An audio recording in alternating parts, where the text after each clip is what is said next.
Support for this podcast comes from the Central Valley Journalism Collaborative, connecting communities with the resources, infrastructure, and networks to ensure a vibrant local free press.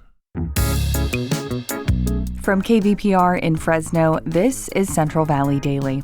It's Friday, October 4th. I'm Elizabeth Arkalian. Coming up this year, the Big Fresno Fair has doubled the number of horse races.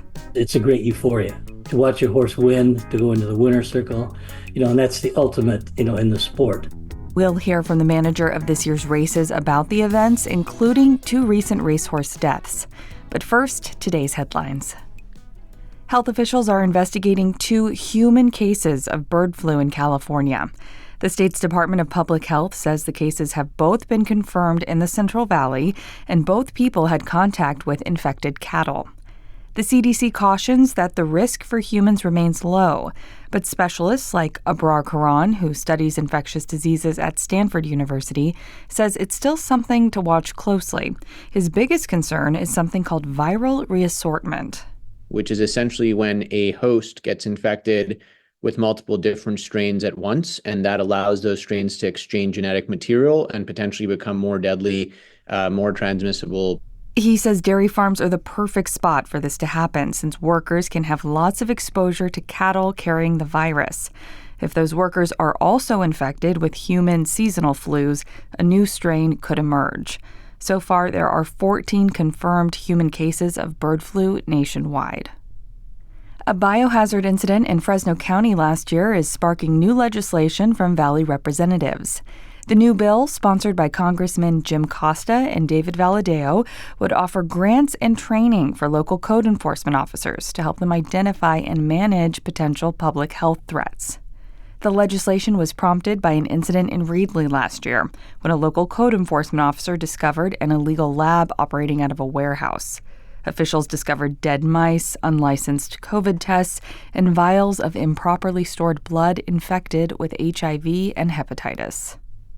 A fall heat wave is melting records across the San Joaquin Valley, and it's going to get worse before it gets better. David Spector is a forecaster with the National Weather Service. Here he is speaking on Thursday. We're expecting some more records to fall today. There's some uncertainty on how hot we're actually going to get this weekend. If the marine air burns off, we're going to have near records again. But if it hangs tough, we'll probably be in the upper 90s for highs. The mercury climbed as high as 103 on Wednesday, toppling daily heat records stretching as far back as the 1950s in Fresno, Hanford, Merced, and Madera. By the end of next week, Spector says temperatures should return to seasonal norms. That's somewhere in the mid-80s. A historic landmark in downtown Fresno is finding new life as affordable housing. The century-old Hotel Fresno reopened on Thursday as an 80-unit affordable housing complex. The building had sat vacant for 4 decades until renovations and construction began on the $40 million project 5 years ago. It's the first of about a dozen housing projects coming to downtown Fresno in an attempt to revitalize the struggling district.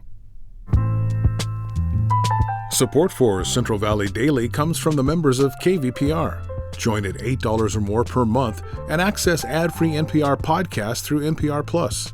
Give now at kvpr.org/donate. And now to our main story. The 2-week-long Big Fresno Fair is now underway, and part of this year's attractions are expanded horse races, double the number compared to last year. The Big Fresno Fair is the only fair between Sacramento and Los Angeles to offer horse racing. Larry Swarzlander is the executive director of the California Authority of Racing Fairs, which oversees the racing events in Fresno. He spoke with me about what makes the racing experience here unique. The fairs, it's a different atmosphere, number one.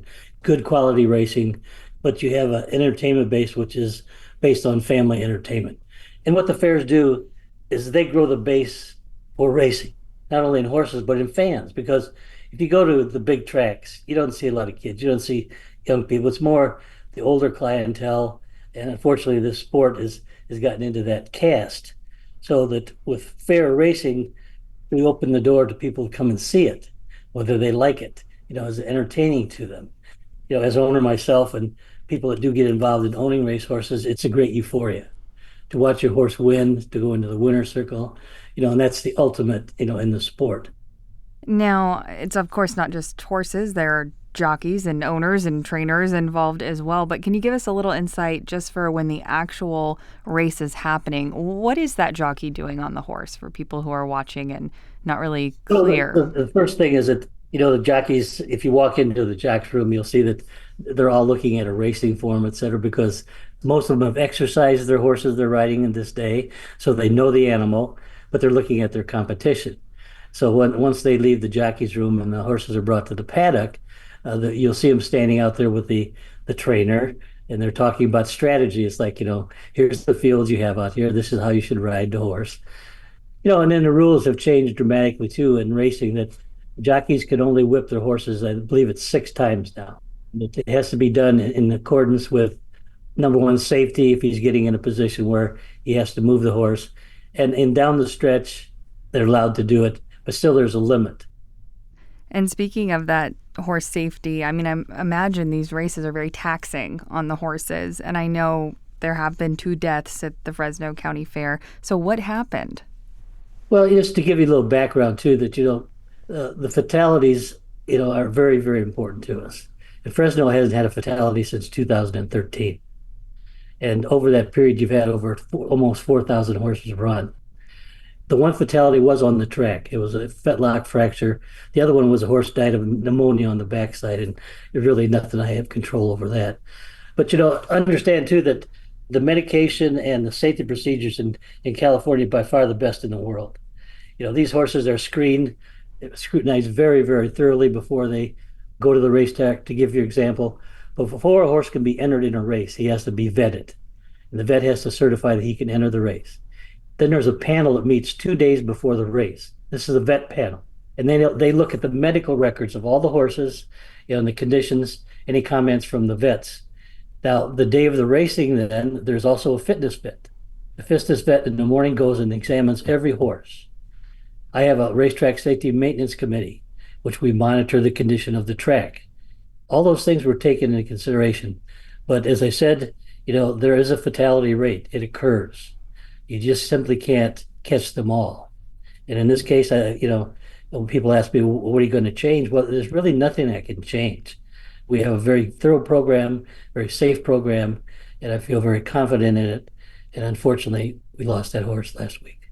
Do racing horses tend to have specific issues that you tend to see over and over? And what alternatives do owners or jockeys have if their horse is presenting signs of an illness? The comment I would make there is this. As an owner, when I owned a racehorse, I didn't want to run him more than 4 weeks, every 4 weeks. It's a matter of fatigue. But that's scrutinized by this panel. And the other one is medication. If they've got a pre-existing issue and they're masking it with some type of medication, that's been eliminated. So those 2 factors have really taken away what the biggest concerns are of what happens with these injuries. But then also see this horse that was euthanized, they go, and even the one that was died of pneumonia, are taken to UC Davis, and they do autopsies on all horses in racing industry. And they'll come back with a very thorough report. And in that report, they want to make sure that they've investigated any factors that might have led up to that injury, and what exactly was the injury. So again, that we can get that feedback. Is there anything else you wanted to add, Larry? No, I'd just like to say that, this has been an opportunity to expand racing on the fairs. I think it's been very successful. I encourage everybody just to come out and tell them, that I'm the director of racing. My office is down at the grandstand. You can't miss it. It's got Larry Swarzlander on the door. Stop by, and I'll certainly answer your questions or refer you to somebody that can make your day better. That was Larry Swarzlander, Executive Director of the California Authority of Racing Fairs. Racing at the Big Fresno Fair will continue through October 14th. And that does it for today. Thank you for listening. Today's episode was produced by Jonathan Linden and KVPR with support from the Central Valley Journalism Collaborative. I'm Elizabeth Arkalian. Find the latest local news anytime at kvpr.org.